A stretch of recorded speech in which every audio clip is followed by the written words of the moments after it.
अब खबर उत्तर प्रदेश की आ रही है सियासी गलियारे से, जहां पर सपा से बर्खास्त विधायक पूजा पाल ने एक बार फिर से अखिलेश यादव पर बड़ा अटैक किया है। पूजा पाल ने 2 पन्ने का ओपन लेटर लिखा है, जिसमें साफ साफ शब्दों में कहा, सपा मुखिया पर गंभीर आरोप भी लगाए और कहा है कि अगर उनकी हत्या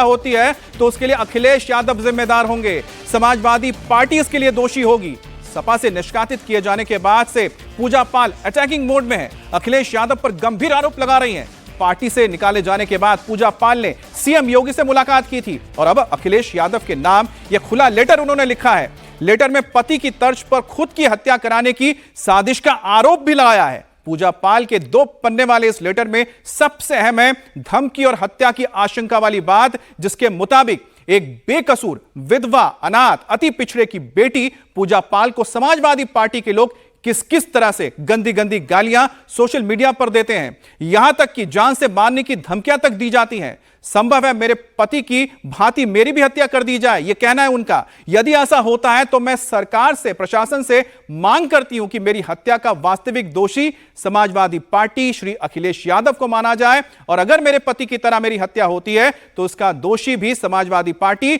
और अखिलेश यादव को ही माना जाए। पूजा पाल ने यह तमाम गंभीर आरोप लगाए हैं, जिसके बाद सियासी भूचाल आ गया है।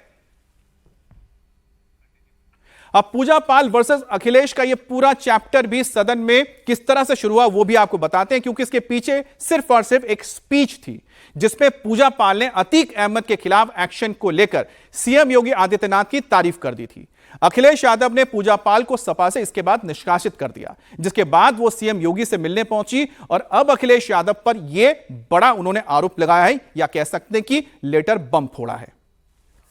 हमारे साथ विशाल जुड़े हुए हैं। विशाल, ये जो आरोप लगाए गए हैं, खासतौर पे जो पूरा एक खुला पत्र लिखा गया है, इसकी वजह क्या रही कि पूजा पाल को ऐसी एक चिट्ठी लिखनी पड़ी जिसमें उन्होंने साफ कहा है कि अगर मेरी हत्या होती है, मेरी मौत होती है तो उसके लिए अखिलेश यादव जिम्मेदार है?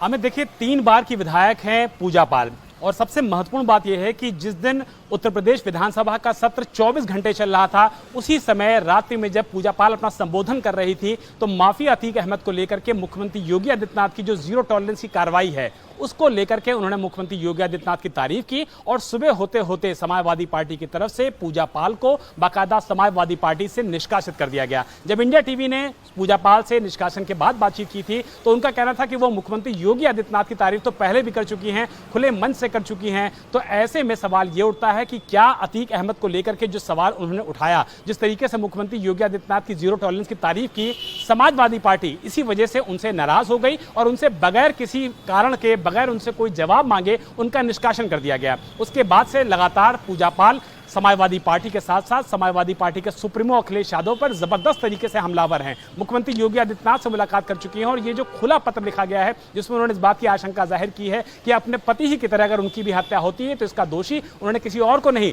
बल्कि समाजवादी पार्टी को और स्लैश यानी कि ऑब्लिक अखिलेश यादव का नाम लिखा हुआ है। तो यह बात बिल्कुल स्पष्ट है कि निकाले जाने के बाद, निष्कासन के बाद पूजा पाल पूरी तरीके से फ्रंट फुट पर आ गई हैं और समाजवादी पार्टी को पूरी तरीके से कटघरे में खड़ी कर रही हैं। और ऐसे में सवाल यह भी उठता है कि जिस पीडीए की बात समाजवादी पार्टी करती है उसी पीडीए समाज से पूजा पाल भी आती हैं, तो पूजा पाल के पास जिस तरीके की कार्रवाई हुई है उसके बाद से लगातार वो हमलावर हैं और मुख्यमंत्री योगी आदित्यनाथ की तारीफ वो हर बंद से कर रही हैं कि अगर उनके पति की हत्या का बदला किसी ने लिया, न्याय किसी ने दिलाया, तो वो सिर्फ और सिर्फ मुख्यमंत्री योगी आदित्यनाथ हैं। चलिए, बहरहाल तो हमें इंतजार इस बात का करना होगा कि समाजवादी पार्टी या फिर अखिलेश यादव की ओर से इस खुले पत्र के बाद कोई जवाब आता है, कोई रिएक्शन आता है या नहीं है।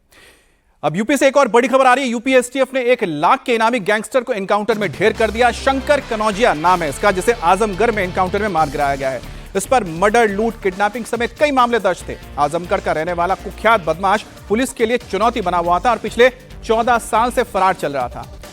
आज जब आजमगढ़ में इसके बारे में जानकारी मिली कि कोई बड़ा काम करने आ रहा है, बड़ा अपराध करने आ रहा है, जिसके बाद पुलिस और एसटीएफ के लोगों ने जाल बिछाया और आखिरकार उसके घेरे में यह फंस गया और शंकर कनौजिया को उसके बाद ढेर कर दिया गया। यूपी एसटीएफ की टीम को सूचना मिली थी कि किसी बड़ी वारदात के लिए यह आजमगढ़ पहुंच रहा है, जिसके बाद यह पूरी घेराबंदी की गई थी। यूपी एसटीएफ को बहुत बड़ी एक कामयाबी मिली है। 1 लाख का इनाम था इसके ऊपर, 1 लाख का इनाम, और साथ ही साथ 14 साल से यह फरार चल रहा था और पुलिस लगातार इसको तलाश रही थी, तो आखिरकार इसके बारे में जानकारी मिली और यह धरा गया और एनकाउंटर में ढेर हो गया। और इसके पास से ऑटोमेटिक गन मिला है, यानी कि कार्बाइन मिला है, जो अमूमन फोर्सेस के पास रहता है, सेना के पास रहता है। साथ ही पिस्टल और कारतूस भी मिले।